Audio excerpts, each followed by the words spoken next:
मंडळी, सध्या बरेचसे मराठी कलाकार अभिनय क्षेत्राला रामराम ठोकत व्यावसायिक क्षेत्रात पदार्पण करताना दिसत आहेत। अशातच आता आणखी एक प्रसिद्ध मराठी अभिनेत्रीने मालिका विश्वाला रामराम ठोकत व्यावसायिक क्षेत्रात पदार्पण केलं आहे। तर मंडळी, प्रसिद्ध मराठी दिवंगत अभिनेते निळू फुले यांची लेक गार्गी फुले यांनी मालिका विश्वाला रामराम ठोकत नवीन स्टार्टअप सुरू केलं आहे।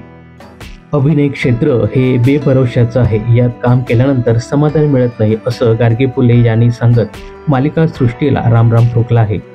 आणि आता त्यांनी सॉलिट्यूड हॉलिडे या नावाने त्यांची ट्रॅव्हलिंग कंपनी सुरू केली आहे।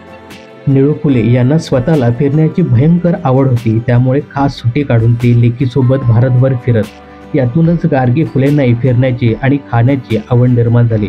त्यामुळेच की काय, आता या क्षेत्रात काहीतरी करायचा त्यांचा विचार होता, म्हणूनच त्यांनी ही ट्रॅव्हलिंग कंपनी आणि त्याचं हे ॲप सुरू केलं आहे। नुकतंच या ॲपच्या लॉन्च सोहळ्याला अभिनेत्री शुभांगी गोखले, अश्विनी कासार, अभिज्ञा भावे, सायली संजीव, ओमप्रकाश शिंदे अशा बऱ्याचशा कलाकारांनी हजेरी लावली। या ॲपच्या माध्यमातून गार्गी फुले पर्यटकांना जगाची सफर करून देणार आहेत। लवकरच त्यांचा दुबई दौरा सुरू होत आहे आणि दुबईची ओळख यामार्फत करून देत आहे।